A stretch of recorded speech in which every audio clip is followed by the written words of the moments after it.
अब मुझे एक बात बताइए, बचपन आपने कहा कि नांदगांव में गुजरा। हाँ जी। तो वो समय था जब आपके पापा जस्ट बिजनेस शुरू करे थे, हाँ जी। है ना? How was that period? वो कैसा था? मुझे याद है पापा और मम्मी के साथ मैं और मेरे भाई स्कूटर में जाते थे। तो स्कूटर के सामने वाली जो होती है ना जगह, वहाँ पे मैं खड़ी होती थी, पापा के पीछे भाई बैठते थे और भाई के पीछे मम्मी बैठती थी। तो हम वैसे स्कूटर में जाते थे स्टेशनरी शॉपिंग या मुंगोड़ी खाने ठेले में। तो हमारा बचपन ऐसे गुजरा। नांदगांव से फिर आप गई ग्वालियर, ग्वालियर से बैंगलोर, बैंगलोर से ऑस्ट्रेलिया, ऑस्ट्रेलिया से बॉम्बे। ये सारा करके जब नांदगांव आप लौटी पापा का बिजनेस देखने के लिए, तो शुरू में वाज देयर अ डिफिकल्टी? मुश्किल रही? डिफिकल्टी मतलब मैं 8 साल काम से ब्रेक ले चुकी थी। उसके बाद मैं डाइपर्स और नैपीज और पॉटी एंड ये सब चीज़ों में थी। तो वो क्वालिटी टाइम जिसको मैं कहती हूँ वो हम दे नहीं पाते। How do you manage that? Good question, but then you know the only point here is keep yourself calm and peaceful. Okay. There are times when you do get irritated क्योंकि आपको आने के बाद कोई बोलता है, वो ऑफिस का काम करके उसके बाद बोले अगर कि सब्जी खत्म और चावल खत्म प्याज खत्म। नमस्कार, मैं सुजाता जयराम। दिल से दिल तक के सीजन 2 में आपका बहुत बहुत स्वागत है। आज हम जिनसे बात करने वाले हैं वो है एबिस कंपनी राजनांदगांव की ऑपरेशन डायरेक्टर जोया। एबिस कंपनी जो है वो लाइव स्टॉक यानी पशु आहार में इंडिया में नंबर 1 है और एडिबल ऑयल में सेंट्रल इंडिया में नंबर 1 है। तो ऐसी एक बड़ी कंपनी की मालकिन कह सकते हैं हम, जोया का इस एस वुमेन ऑफ भिलाई में बहुत बहुत स्वागत है। नमस्ते जोया। नमस्ते जोया, इस कंपनी को थोड़ा, इस कंपनी के बारे में ऐसा कहूँ थोड़ा लोगों को बताइए, क्योंकि ये एफएमसीजी नहीं है तो ज़्यादा लोग जानते नहीं होंगे इसके बारे में। हाँ जी, तो ये कंपनी वो स्टार्टेड अबाउट 40 इयर्स अगो, 40 साल पहले मेरे पापा और बड़े पापा ने चालू करी थी, लगभग 40 साल पहले। तो आज की डेट में मैं बोलूँ तो ये 40 साल में ग्रो होकर इंडिया की largest conglomerate, one of the largest conglomerate बोलूँगी, जो फीड सेक्टर में फिश फीड में हाईएस्ट है, पोल्ट्री में सेकेंड हाईएस्ट है और एडिबल्स ऑयल सेंट्रल इंडिया में लार्जेस्ट है। Amazing amazing. और आप कब से जुड़ी इस कंपनी के साथ? मुझे हो गया है लगभग 5-5.5 साल इस फैमिली बिजनेस में जुड़े हुए। तो इन 5-5.5 सालों में मैंने बहुत कुछ सीखा है अपने फादर से, अपने सारे वर्कफोर्स से। तो it's been a very very good learning experience. खैर हम उसके बारे में बात करेंगे। पहले बताइए बचपन कहाँ गुजरा? बचपन मेरा नांदगांव में ही गुजरा। 7th स्टैंडर्ड तक मैं नांदगांव में ही थी। 7th के बाद फिर मैं बोर्डिंग स्कूल में गई ग्वालियर में। फिर हम बैंगलोर में पढ़े, मैं और मेरे भाई बहन। तो लगभग 11 साल हम बैंगलोर में थे। तो बैंगलोर से फिर मैंने एक बैंक में काम किया और उसके बाद IIM बैंगलोर में काम किया। तो लगभग 2 साल मैंने काम किया बैंगलोर में। उसके बाद मैं पोस्ट ग्रेड्स के लिए ऑस्ट्रेलिया गई। ऑस्ट्रेलिया जाने के बाद आई, फिर शादी हो गई। शादी के बाद 2 बच्चे हुए। नहीं तो शादी होने के बाद आप राजनांदगांव में आ गई? नहीं, शादी होने के बाद मैं बॉम्बे में थी। लगभग 5 साल हम बॉम्बे में थे, मैं और मेरे हस्बैंड। तो बॉम्बे में आई was a full time house wife because तब हमारे 2 बच्चे हो गए थे। तो I was a completely dedicated mother and a dedicated house wife. तो आई वो भी एक बहुत बड़ा काम होता है। हाँ जी, वो भी काफ़ी होता है। बैक टू बैक 2 बच्चे हुए जी। तो 8 साल मैंने काम से ब्रेक लिया जी, क्योंकि मैं पहले बैंक में काम करती थी। उसके बाद 8 साल काम से ब्रेक लिया। 8 साल जब बच्चे थोड़े बड़े हो गए फिर मैंने फैमिली बिजनेस चालू किया, ज्वाइन किया। तो what made you come back to Rajnandgaon? Actually मैं और मेरे हस्बैंड दोनों बॉम्बे में थे। तो हमें लगा कि फैमिली बिजनेस है, पापा को सपोर्ट करेंगे तो नथिंग बेटर, क्योंकि है ऑलरेडी।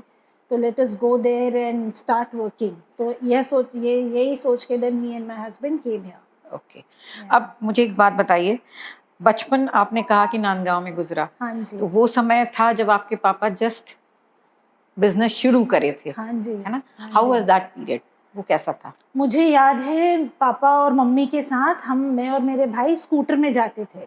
तो स्कूटर के सामने वाली जो होती है ना जगह, वहाँ पे मैं खड़ी होती थी, पापा के पीछे भाई बैठते थे और भाई के पीछे मम्मी बैठती थी। तो हम वैसे स्कूटर में जाते थे स्टेशनरी शॉपिंग या मुंगोड़ी खाने ठेले में। अरे। तो हमारा बचपन ऐसे गुजरा है। और हम स्कूल भी जाते थे तो रिक्शा आता है ना, वो पुराने टाइम पे जो रिक्शा होता था। जी जी जी। तो कैन आई से it was a middle class very upbringing? Very very middle class, very middle class very upbringing. Middle class.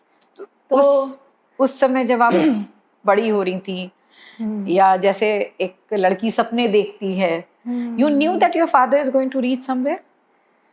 See, my father was very hardworking. Both the father and the बड़े पापा दोनों जी। एक साथ मिलके बहुत बहुत मेहनत किए हैं इस कंपनी को इस मुकाम में पहुंचाने तक। उनका बहुत ज़्यादा, पूरा उनका ही बोल दूं मैं तो, ब्लड एंड स्वेट रहा है।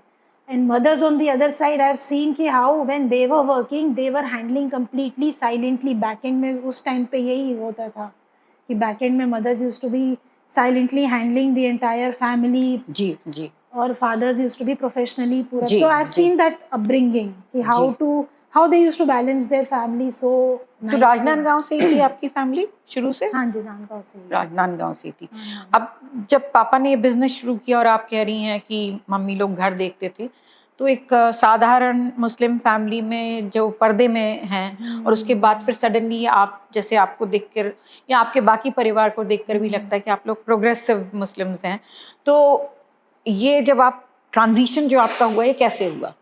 देखिए, मुस्लिम्स ऑफ कोर्स मैं बोलूँगी कि कुछ काफ़ी हद तक they are not very progressive, but हमारे घर पे ऐसा माहौल नहीं रहा है नो, कि ऐसा नहीं है कि बेटा है तो बेटा या बेटी जो भी हो, दोनों को इक्वली ही आगे बढ़ाया जाए। That's been the thinking that I have seen from day one, बचपन से। तो और ऐसा बुरखा सिस्टम या ऐसा नहीं रही है, मैंने अपने पर्दा। फैमिली पर्दा बुरखा ये सब नहीं देखा है। तो we've been the thought process have been progressive from generations I think. So what was this progressiveness, because of your father or because of your mother? I think equally both of them. They never thought in the typical orthodox manner कि हमें बेटी को boarding school नहीं भेजना है या बेटे को नहीं भेजना है या एक एज के बाद उसकी फटाक से शादी करवा देना है। तो वो थॉट प्रोसेस नहीं था। मम्मी का भी नहीं था और मम्मी पापा का भी नहीं था और पापा की भी नहीं था। और मम्मी को तो ज़्यादा था कि मेरी बेटी बड़े होके इंडिपेंडेंट हो। लाइकवाइज पापा को भी था, दोनों का यही था।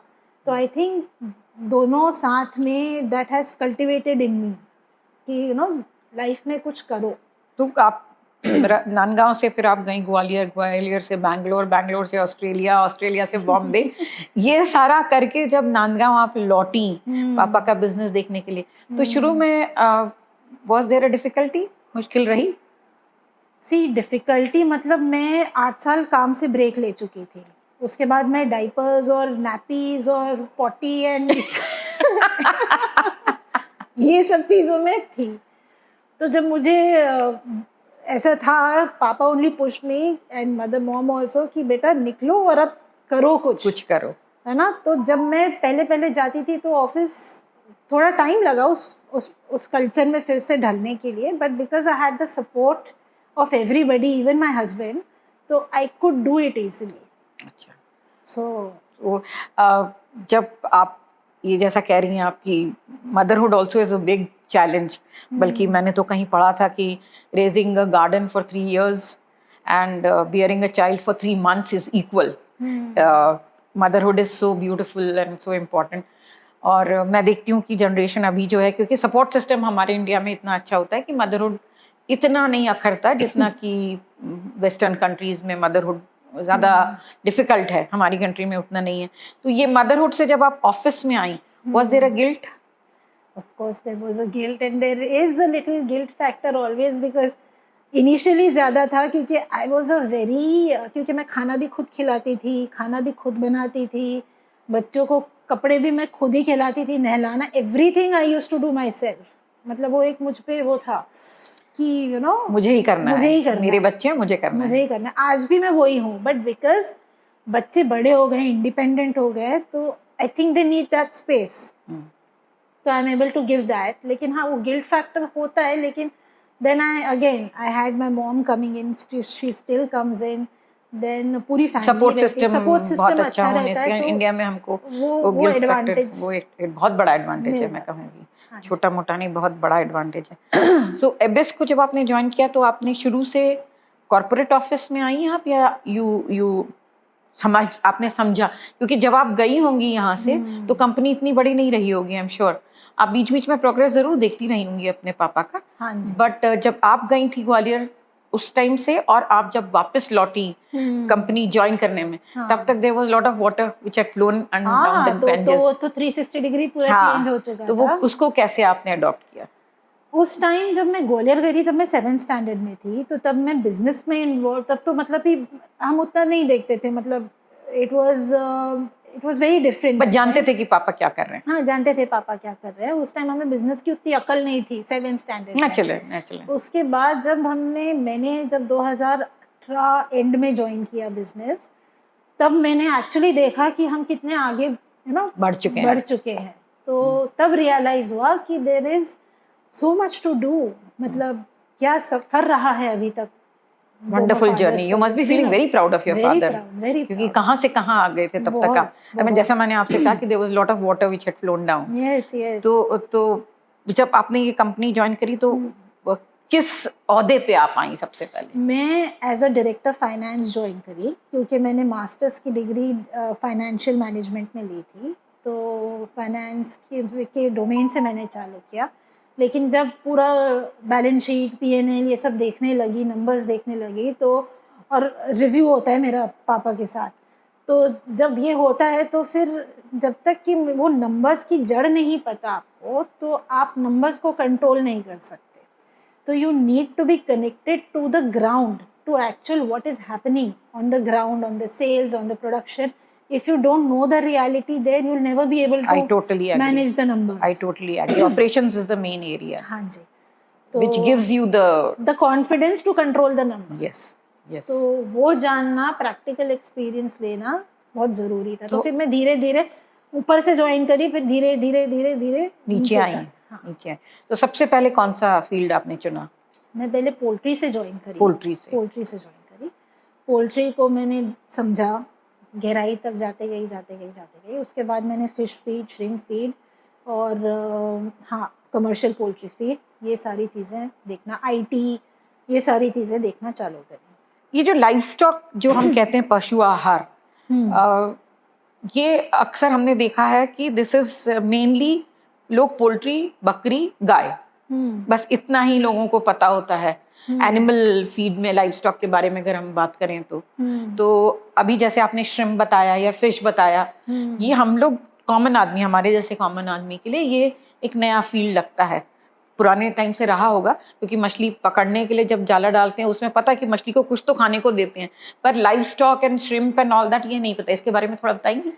इसका मतलब ये है, लाइव स्टॉक हम उसको बोलते हैं जब एक मछली या prawns, shrimp is prawns and मुर्गी जब खाने के लिए, मतलब they are ready, they are the livestock sector, और उसके पीछे में जो उनको फीड दिया जाता है, that is what we deal in. जी। तो यहाँ फिश और श्रिम्प में हम फीड बनाते हैं, पोल्ट्री में हम बर्ड्स रेडी करके मार्केट में सेल आउट भी करते हैं अलॉन्ग विद। तो इसको, ये श्रिम्प या फिश बनाने के लिए आपको बहुत सारा R&D लगता होगा? हाँ, पूरा लैब है, R&D सेंटर है और काफ़ी सारी चीज़ें आए इसके पीछे। इसको बनाने के पीछे काफ़ी बड़ा साइंस होगा, I am sure it is a big science. It starts from the genetics. या तो वो जेनेटिक्स से, ग्रैंड पेरेंट्स से वो ब्रीड आती है, and then it's a whole life cycle जी of a year and half. जी। जो आज हम मुर्गी बोलते हैं, तो मुर्गी सिर्फ हमको यही पता है उसके पीछे 1.5 साल की कहानी है, 2 साल की कहानी है। नहीं, हाँ। तो that is how that entire genetic comes in. क्योंकि जैसे हम बच्चों के खाने के लिए बोलते हैं कि उनको प्रोटीन इतना चाहिए, फैट इतना चाहिए, कार्बोहाइड्रेट इतना चाहिए, ऐसा ही इसमें भी रहता है। हाँ जी। तो दिस इज ऑल प्रोटीन। जब हम अपने आप को बोलते हैं तो we are a protein based company, because हम protein feed, protein livestock ये बनाकर देते हैं। इसमें फिर डॉग फीड्स और बाकी सब भी आ जाता है। हाँ जी। And cow feed, dog feed सारा आ जाता है। Cow we don't do, cattle feed we don't do. You do and हाँ जी, cats and dogs. cats and dogs is my brother is doing that. Okay तो ये जब हम ये फीड्स बनाते हैं और आप ये मार्केट में हम इसको जब सेल करते हैं, और जैसा आपने कहा कि ये प्रोटीन का अमलगमेशन है, ये पूरा एक दिस इज अ डिफरेंट, और फिर सडनली हमको पता चलता है कि एबिस ऑयल में भी आ गया है. So is it one of the by product of those proteins, oil? Yes yes. तो जब हम बात करें कि हमारी शुरुआत, पापा लोगों की शुरुआत चालू हुई थी पोल्ट्री से. नो पोल्ट्री को करने के लिए बैकवर्ड इंटीग्रेशन चाहिए होता है to make yourself sustainable for to be able to operate sustainably in the industry. तो वो जब बैकवर्ड करते हैं तो पोल्ट्री फीड की मेन रिक्वायरमेंट होती है डीओसी. डीओसी आता है सोया से. सोया को क्रश करते हैं तो डीओसी और ऑयल मतलब निकलता क्या होता है. It is D-oiled cake. It's an ingredient which goes in the poultry feed. तो ये पोल्ट्री फीड को जो बनाने के लिए बाई प्रोडक्ट्स लगते हैं, उसका one of the by products is DOC. और जब हम सोया को एक्सट्रैक्ट करते हैं तो उसमें से तेल निकलता है. तो that's how the story of oil came in. Okay तो ये पोल्ट्री का बैकवर्ड इंटीग्रेशन. पोल्ट्री इंडस्ट्री तो आपकी काफी पुरानी है, और एबिस ऑयल तो अभी नहीं, एबिस भी काफी पुराना है. एबिस भी काफी पुराना है. It's a known old brand. Okay in Central India. In central India. हाँ जी. ये दोनों, और इसके अलावा भी मुझे पता है आप लोग बहुत कुछ डाइवर्सिफाई कर रहे हैं और ये सब, तो टोटल वर्क लाइफ बैलेंस, क्योंकि इंडस्ट्री तो बढ़ती जा रही है आपकी, और आपका आई एम श्योर शेयर भी उसमें बढ़ता चला जा रहा होगा, because more and more work and more it's exciting also if you ask me. तो मुझे ये बताइए कि how do you manage that work life? एक सपोर्ट सिस्टम तो छोड़ दें, चलिए कि मम्मी देख लेती हैं, तो आप क्या, जो हमारे दर्शक हैं उनको क्या मैसेज देना चाहेंगे? How do you manage your work life balance? Do you believe in quality और quantity time? I believe, see kids want quality also and quantity also. जी. It's the demand from kids कि मम्मा आप साथ रहोगे, इतने घंटे साथ रहोगे, आप ही पढ़ाओगे, आप ही. तो it sometimes gets difficult. But if you know how to balance it, like how I do it, I have my routine fixed as per the kids. वो जब स्कूल जाते हैं तो I leave for work. Exactly when they are gone, I am gone. When they are back from all their classes, I've tied them up so well, मतलब so much that they are back by 6-7 in the evening. They are free. That's when I also come back from work. by 6-7 मुझे भी बच जाते हैं mostly. तो मैं भी जब आती हूँ वो भी अपने रूटीन से फ्री हुए रहते हैं, मैं भी अपनी रूटीन से फ्री हो जाती हूँ. So it is after that our time starts. तो मैं वही पूछना चाह रही हूँ कि मैंने भी देखा है कि एक माँ जब काम से आती है तो फिर घर में काम शुरू हो जाता है. अक्सर हम स्त्रियों के साथ ऐसा ही होता है कि एक काम हम करके आते हैं तो हाउ और फिर वो गुस्सा, वो टेंशन, वो चिड़चिड़ाहट, वो झल्लाहट बच्चों के ऊपर या फिर घर के आसपास जो भी हो, वो चाहे फिर वो हेल्प हो, हाउस हेल्प हो या कुछ हो, उनके ऊपर उतरता है, और नहीं तो फिर हम एकदम से चुप हो जाते हैं. तो वो क्वालिटी टाइम जिसको मैं कहती हूँ वो हम दे नहीं पाते. How do you manage that? Good question, but then you know the only point here is keep yourself calm and peaceful. Okay. There are times when you do get irritated क्योंकि आपको आने के बाद कोई बोलता है, वो ऑफिस का काम करके उसके बाद बोले अगर कि सब्जी खत्म और चावल खत्म प्याज खत्म, तो then you know you're coming from a different angle or perspective. जी, इसीलिए मैंने आपसे पूछा कि then you come, तो you just have to manage it well. You have your house helps, give them कि भैया you have to ensure कि the house doesn't go dry. और वीकेंड में I do weekend shopping. Weekend पे मैं जाके पूरा घर की नेसेसिटी, बच्चों का पूरा जो भी उनका वीक का है, I sort it over the weekend. Saturday half day and Sunday is my बच्चा टाइम. तो दैट इज माय, ऐसा कुछ करना ही पड़ता, क्योंकि मुझे लगता है मैं भी इतने सालों से काम कर रही हूँ और मुझे कभी कभी लगता है कि I am not a good housewife और I am not a good wife at times. No, Sunday is my cooking. Sunday I cook, otherwise kids don't eat. तो Sunday I have to cook.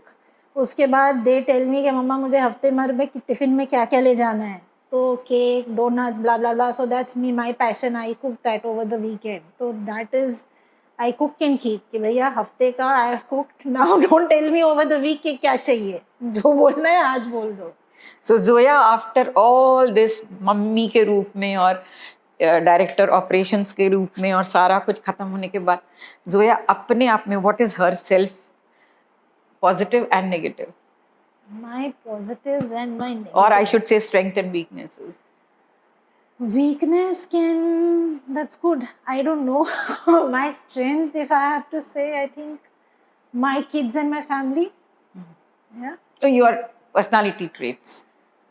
I don't know what to say. What are my strengths? I think, I don't know. I mean, we should be asking others ki what do they think. आपको क्या लगता है My कि weakness, मैं if I have patience to है? say, हाँ, weakness बता दें. weakness, I can say that I lose, I would not say I lose my temper, but जब चीजें ठीक नहीं होती तो of course, गुस्सा there आता are है. your lows and there are times when you're low and then you don't want to interact at that point in time. But then you have your own way to come out of it. So, that could be my weakness, but then I'm able to tackle that weakness. But yeah, it is my weakness. But apart from that, अपने आप को ये सारे हल्ले गुल्ले से कोई hobby या कोई ऐसा जिसको कहते हैं माई प्लेस और यू सेफ प्लेस, ऐसा कुछ है आपका? safe place ये है कि once or twice a week, once kids are off to bed, then I put Netflix and I'm watching for 2-3 hours. That's me time. That's it. That's me That's time. the only time I get. Or otherwise any hobby? There's no time for hobby actually. I should be having. I've been thinking for a long time कि hobby होनी चाहिए. But I think hobby में सिर्फ एक ही चीज़ है, shopping. Okay. Are you a shopaholic? Very much. क्योंकि मैंने कहीं देखा है कि कहाँ डिप्रेशन में हो तो वो फटाफट शॉपिंग के लिए चले जाते हैं. नहीं, डिप्रेशन नहीं. What do you shop usually? Clothes, shoes, and bags, watches. यही है बस. यही है. Typical Female stuff. stuff. Good. So Zoya, it was nice talking to you, and thank you so much for interacting with us. We wish कि आने वाले 5 साल बाद जब हम जोया से बात करें तो she must be the number 1 in Chhattisgarh. We are already. Yeah. No, as an operation, you get an award for that. No. Thank you very much. Thank you so much. And thank you for making it very comfortable. Thank you. Thank you.